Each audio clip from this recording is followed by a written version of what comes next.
Hey Neil, Chief Prepper here. I wanted to talk about something. It's going to be food, and I wanted to put some numbers in your head. I was thinking that the ratio would be like 10 to 15%, maybe 7 to 8% of the number of people in America who farm and raise animals. Sadly, that number is 2% according to Google. I just did what percentage of American are farmers and ranchers. It said 2% of the populace. So you might be going, like, why am I talking about that? Well, simply put, the entire U.S. population and a portion of the world is dependent upon 2% of our population. I'm going to do math here real quick. Give me a second.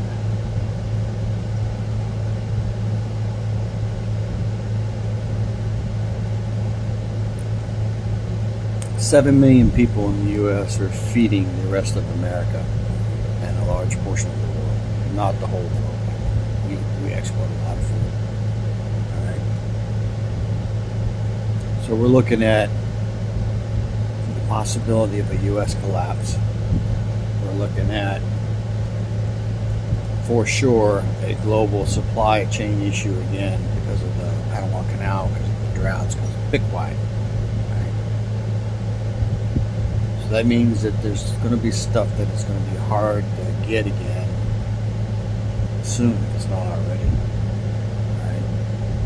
So you say, well, why am I talking about that?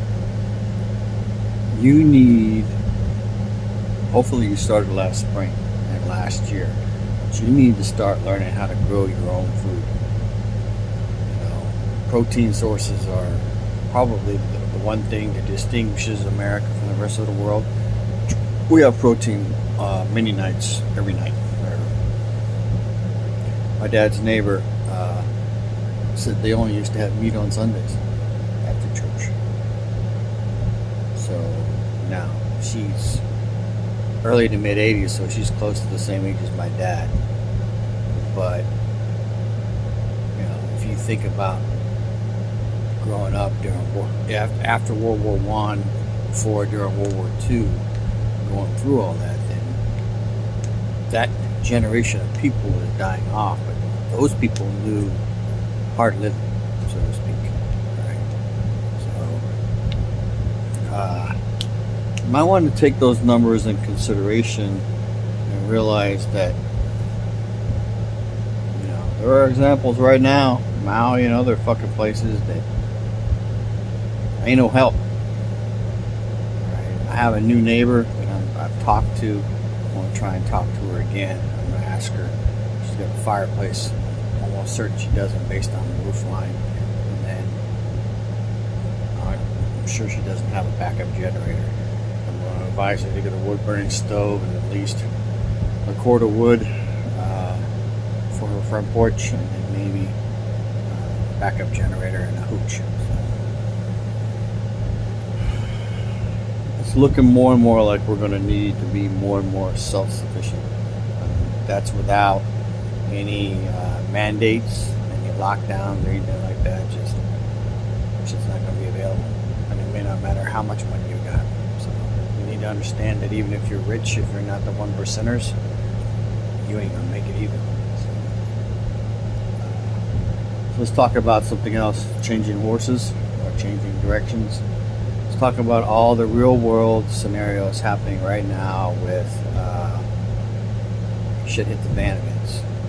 Not like the end of the world, the power grid has gone down type of thing, but just yesterday I had a shit hit the fan event, not me personally, but my dad.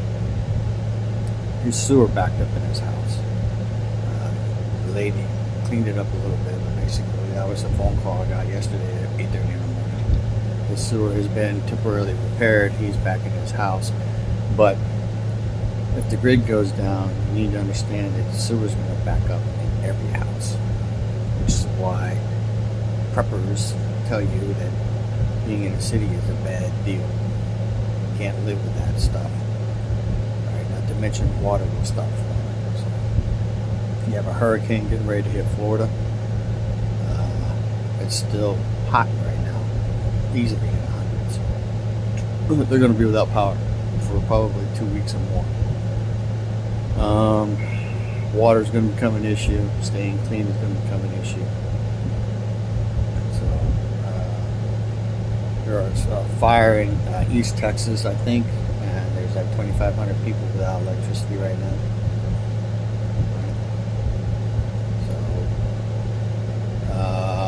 I guess there's smoke coming down from Canadian fires still. There's been earthquakes. There's a tropical storm hit LA.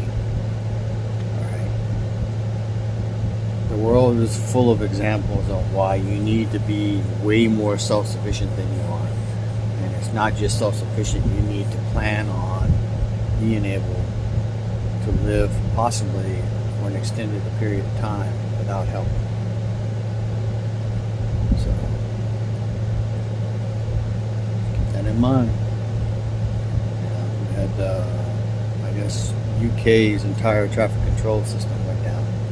Canceled all the flights. I haven't seen a news blurb saying they're back up. Maybe they are, maybe they're not. Alright, there's other shit happening. Sorry, the name for it had a scratch.